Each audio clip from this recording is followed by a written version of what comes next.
Hey everybody, what's going on? It's Rick again from Dr. Movie here, cranking out another episode. And man, I want to talk about one of the most overlooked gems of a movie from the 70s that nobody ever talks about. This this movie right here, man, it blows my mind that people don't really talk about it. And I always try to figure out what it is. I kind of think it's maybe the name, maybe the artwork, because it doesn't really reveal what you're getting into. And what we're talking about is 1974's Deathdream, or Dead of Night, matters where you're from. I'm not a drinking person at all, but there's two movies that I've always said that if I was a drinking person, there's two movies that after watching it, it would probably make me go to a bar and start drinking. And one is Session 9. For you that know that movie, you know exactly what I'm talking about. And then there's this one, Deathdream. What a powerful movie. As simplistic as it is, it's such a downer, I guess is the right word. Very, very heavy film. Brought to you by Bob Clark, of all people. Of course, Bob Clark, famed for giving us the cult classic Children Should Never Play with Dead Things. He also gave us the classic original Black Christmas. And when you think about that, this is also the same guy that gave us Porky's and A Christmas Story. So you can kind of see that this guy's all over the map when it comes to making movies.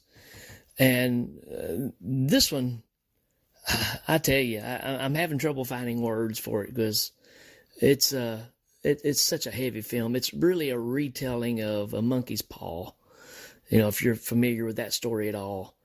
But it's based in the 70s during the Vietnam War. And kind of what you're getting here is starts off on a battlefield, and you're seeing a couple of guys in the middle of battle, and they both get shot. And then it cuts to America and a family sitting at home, and it's a mother and father and a daughter, and they're all sitting around, and they are having dinner, and the mother brings up their son Andy, who is in Vietnam, and you can tell that she's totally infatuated with Andy, and they get a letter saying that he had been killed in battle, and of course the mom doesn't accept it whatsoever. Not long after that, Andy shows up at home, and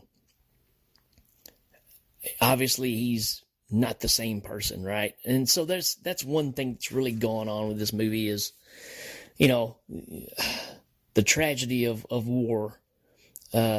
When people come back from war, are they ever the same, right? So it really kind of gives you that aspect too of just what war does to somebody, and they're never really quite the same. So you kind of got that thing going on and laying underneath all this other story. And the rest is also be careful what you ask for, right? Because you just might get it.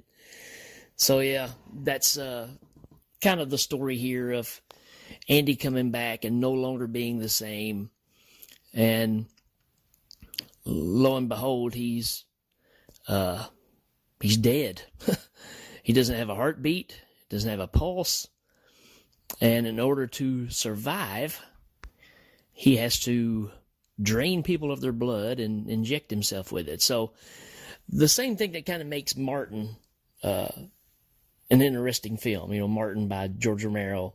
It's kind of a twist on the vampire story. And I could say this one is kind of the same when you start looking at it that way. Kind of the same concept. The cool thing about this movie with Deathdream, Andy, he starts deteriorating.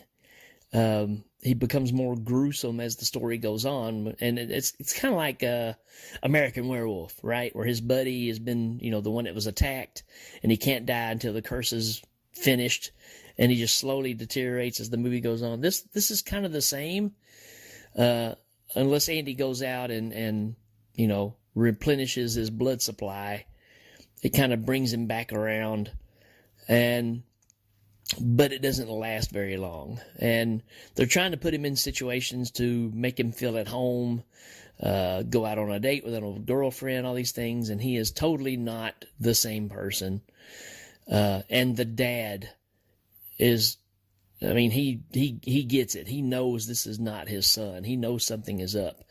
But the mother is totally in denial. And the thing about this movie, it's the same way I feel about The Exorcist, right? Not that I'm comparing the two movies by any means, but there's something about The Exorcist to me that it's one thing to watch it as a young person and be frightened by the effects and stuff, but it's another thing to watch it as an adult and see it from a parent perspective and just how frightening it is to not be able to be there and protect your child from whatever it is.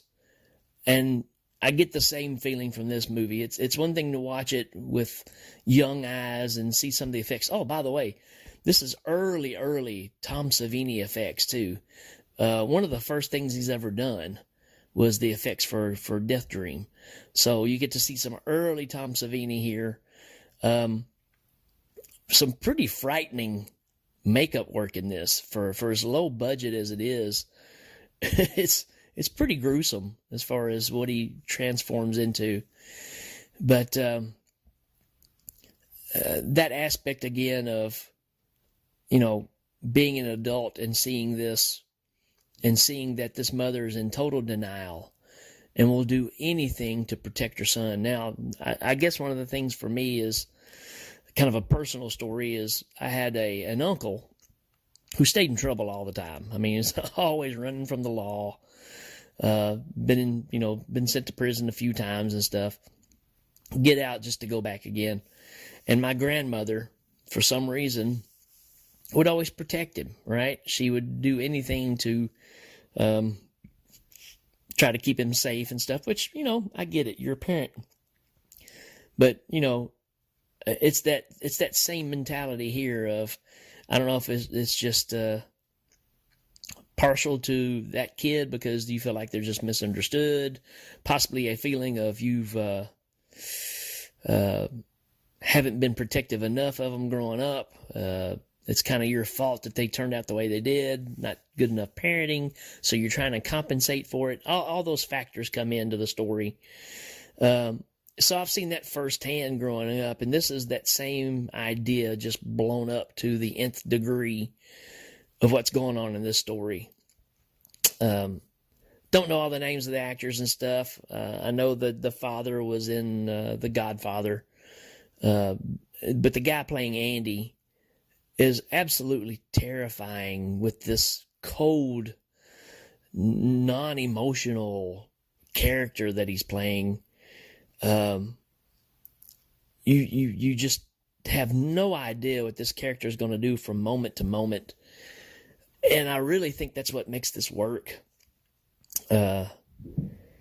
He seems to remember everybody, he remembers everybody's names, but he's so disconnected.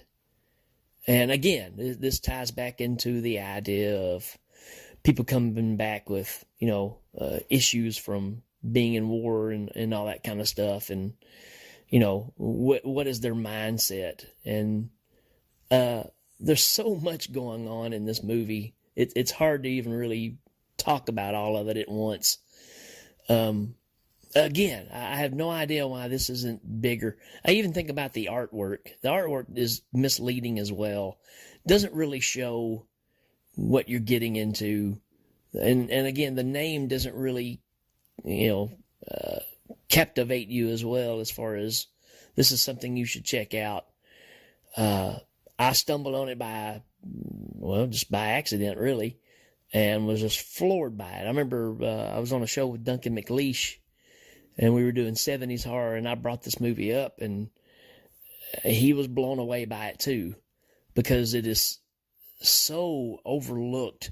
It's not a typical movie of any kind. It's not even really scary.